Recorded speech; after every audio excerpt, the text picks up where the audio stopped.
Hi all, എല്ലാവർക്കും നമസ്കാരം. എൻട്രിയുടെ technical YouTube ചാനലിലേക്ക് സ്വാഗതം.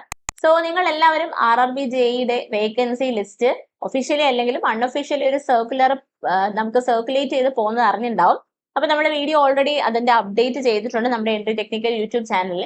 അപ്പൊ നമുക്ക് ഏകദേശം 7,911 വേക്കൻസീസ് ടോട്ടലി വരുന്നു. അതിൽ ജൂനിയർ എഞ്ചിനീയറിന് 7,000-ന് മേലെ പോസ്റ്റ് എന്തായാലും ഉണ്ടായിരിക്കും, വേക്കൻസീസ് ഉണ്ടായിരിക്കും എന്ന് നമുക്ക് ഉറപ്പായിട്ടുണ്ട്. ഏകദേശം ഉറപ്പായിട്ടുണ്ട്. ഇത് ഒഫീഷ്യലി നമ്മുടെ സൈറ്റുകളിലും ഒക്കെ പബ്ലിഷ് ആയി കഴിഞ്ഞാൽ നമുക്ക് കൺക്ലൂഡ് ചെയ്യാം ഇത് തന്നെയാണ് വേക്കൻസീസ്. അപ്പൊ വേക്കൻസി വന്നു കഴിഞ്ഞാൽ ഉടൻ തന്നെ നമുക്ക് നോട്ടിഫിക്കേഷൻ പ്രതീക്ഷിക്കാം. വേക്കൻസി ഒഫീഷ്യലി പബ്ലിഷ് ചെയ്ത് കഴിഞ്ഞാൽ നമുക്ക് നോട്ടിഫിക്കേഷൻ ഉടൻ തന്നെ പ്രതീക്ഷിക്കാം എന്നുള്ള ഇൻഡിക്കേഷൻ ആണ് നമുക്കുള്ളത്. 7,346 എന്ന് പറയുമ്പോൾ കഴിഞ്ഞ വർഷത്തെ അപേക്ഷിക്കുമ്പോൾ നമുക്ക് വേക്കൻസി കുറവാണോ എന്ന് ഒരു ഡൗട്ട് ഉണ്ടാവാം. But officially we are waiting for the confirmation. Confirmed ആയിട്ട് നമുക്ക് എത്ര വേക്കൻസീസ് ഉണ്ടായിരിക്കും എന്ന് ഉറപ്പ് പറയാൻ പറ്റില്ല. പിന്നെ എല്ലാ വർഷവും RRB-JEE എക്സാം ഇനി നടക്കാൻ ചാൻസ് ഉണ്ടായത് കൊണ്ടാണ് വേക്കൻസീസ് കുറഞ്ഞിരിക്കുന്നത്. എല്ലാം നമുക്ക് ഒഫീഷ്യലി നോട്ടിഫിക്കേഷൻ വന്നാൽ മാത്രമേ കൺക്ലൂഡ് ചെയ്യാനായിട്ട് സാധിക്കത്തുള്ളൂ. അപ്പം നമുക്കിനി ഒന്ന് നമ്മുടെ സദേൺ സോണിൽ നമ്മൾ സാധാരണ നമ്മുടെ മലയാളീസ് ഏറ്റവും കൂടുതൽ ഓപ്റ്റ് ചെയ്യുന്ന സോൺ എന്ന് പറയുന്നത് സദേൺ സോൺ ആണ്. അതിൽ തന്നെ ചെന്നൈ, ട്രിവാൻഡ്രം, ബാംഗ്ലൂർ ഈ 3 സെന്റേഴ്സിൽ അല്ലെങ്കിൽ 3 സ്ഥലങ്ങളിൽ നമ്മുടെ മലയാളി ഉദ്യോഗാർത്ഥികൾ അപ്ലൈ ചെയ്യാറുണ്ട്. അപ്പൊ അതിൽ സദേൺ സോണിൽ വരുന്ന ചെന്നൈയും ട്രിവാൻഡ്രവും ആണ്.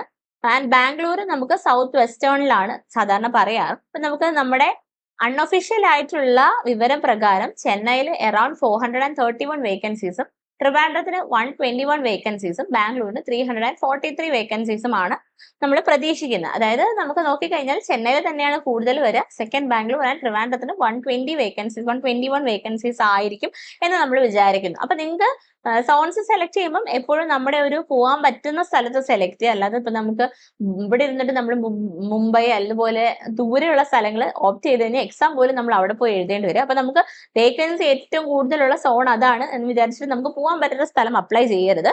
നമുക്ക് മലയാളികൾക്ക് മോസ്റ്റ് കോമൺലി നമ്മൾ കംഫർട്ടബിൾ ആയിട്ട് വരുന്ന ഈ 3 സ്ഥലങ്ങളായിരിക്കും. നിങ്ങൾ കൊടുക്കുമ്പോൾ ഇത് 3 കൊടുക്കാൻ നോക്കുക. ഇനി ഇതിനകത്ത് നമുക്ക് ട്രിവാൻഡ്രത്തിലേക്ക് വരാം. ട്രിവാൻഡ്രം ആയിരിക്കും ഏറ്റവും കൂടുതൽ നമുക്ക് കംഫർട്ടബിൾ ആയിട്ട് വരാം. 121 വേക്കൻസീസ് ആണുള്ളത്. And compared to other regions നമുക്ക് വേക്കൻസി കുറച്ച് കുറവാണ് ട്രിവാൻഡ്രത്തിന്. ടൈറ്റ് കോമ്പറ്റീഷൻ അവിടെ ഉണ്ടായിരിക്കും. Tight competition in the sense നമുക്ക് മുമ്പേയൊക്കെ RRB-JEE എക്സാമിന്റെ ഒരു ഇമ്പോർട്ടൻസ് മലയാളീസിന് കുറച്ച് കുറവായിരുന്നു അറിയാവുന്നത്. പക്ഷെ ഇപ്പം എല്ലാവരും RRB-JEE ഓറിയന്റഡ് ആയിട്ടുള്ള ക്ലാസ്സസ് ഒക്കെ അറ്റൻഡ് ചെയ്ത് ഏകദേശം എക്യുപ്ഡ് ആയി ഇരിക്കുന്നതുകൊണ്ട് തന്നെ ട്രിവാൻഡ്രം സോണിൽ നല്ല കടുത്ത കോമ്പറ്റീഷൻ ഉണ്ടാവാൻ ചാൻസ് ഉണ്ട്. ഈ കോമ്പറ്റീഷനോട് കോപ്പപ്പ് ചെയ്ത് പോകണമെങ്കിൽ CBT 1-ന്റെയും CBT 2-ന്റെയും പ്രിപ്പറേഷൻ ഇനിയെങ്കിലും വൈകാതെ നമ്മൾ തുടരണം. CBT 1 മാത്രം പഠിച്ചാൽ പോരാ, CBT 2 നമ്മൾ പഠിക്കണം. CBT 1-ന്റെ ഒപ്പം തന്നെ ടെക്നിക്കൽ കണ്ടന്റ് സ്ട്രോങ് ആയിരിക്കണം. Because technical content decides where you will be in the list. ലിസ്റ്റിൽ എവിടെയായിരിക്കും നിങ്ങൾ ജോലി കിട്ടുമോ എന്നുള്ളത് ഉറപ്പ് വരുന്നത് ടെക്നിക്കൽ കണ്ടന്റ് ആണ്. എന്നാൽ നമുക്ക് നോൺ ടെക്നിക്കൽ കണ്ടന്റിനെ ഒഴിവാക്കാൻ പറ്റത്തില്ല.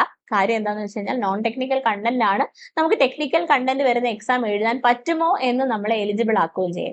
അപ്പൊ ഈ 2 കാര്യങ്ങൾ ഓർത്തു വെക്കുക. അപ്പൊ നമുക്ക് ഇനി അധികം സമയമില്ല. നമുക്ക് വേക്കൻസി ലിസ്റ്റ് പബ്ലിഷ് ചെയ്ത് കഴിഞ്ഞാൽ ഉടൻ തന്നെ നമുക്ക് നോട്ടിഫിക്കേഷൻ പ്രതീക്ഷിക്കാം. ഇനി നമുക്ക് നമ്മുടെ പഠനം വൈകി കൊണ്ടുപോകാൻ പറ്റത്തില്ല. നമുക്ക് നമ്മുടെ ഇലക്ഷൻ കഴിഞ്ഞു കഴിഞ്ഞാൽ ഈ വരുന്ന വേക്കൻസീസ് വരുന്ന കാര്യങ്ങളും നോട്ടിഫിക്കേഷൻ വരുന്ന കാര്യത്തിലും ഡിലേ ഉണ്ടാവുമോ എന്ന് നമുക്കൊരു ഡൗട്ട് ഉണ്ടായിരുന്നു. പക്ഷെ അത് ഏകദേശം ഒരു 80% ദൂരീകരിച്ചുകൊണ്ടാണ് നമുക്ക് ഈ ഒരു സർക്കുലറിനെ കുറിച്ച് പറയാനുള്ളത്. അപ്പൊ അതുകൊണ്ട് തന്നെ ഇനിയും പഠിച്ചു തുടങ്ങാത്തവരുണ്ടെങ്കിൽ വേഗം തന്നെ പഠിച്ചു തുടങ്ങാം. നമ്മുടെ എക്സാമിന് വേണ്ടിയിട്ട് RRB-JEE ക്ലാസ്സസ് നമ്മുടെ എൻട്രിയിൽ അവൈലബിൾ ആണ്. നിങ്ങൾക്ക് നമ്മുടെ കോഴ്സിനെ കുറിച്ച് കൂടുതൽ അറിയണമെങ്കിൽ താഴെ കൊടുത്തിരിക്കുന്ന ഡിസ്ക്രിപ്ഷൻ ഫോം ഫില്ല് ചെയ്യുക. മാത്രമല്ല RRB-JEE ബേസ് ചെയ്തിട്ടുള്ള പുതിയ അപ്ഡേറ്റ്സും ഏത് സെൻട്രൽ ഗവൺമെന്റ് എക്സാം ആണെങ്കിലും സ്റ്റേറ്റ് ഗവൺമെന്റ് എക്സാം ആണെങ്കിലും ഏത് ബ്രാഞ്ച് ആണെങ്കിലും കൂടുതൽ അപ്ഡേറ്റ്സ് കിട്ടാനായി നമ്മുടെ entry technical YouTube channel subscribe ചെയ്യും. Thank U.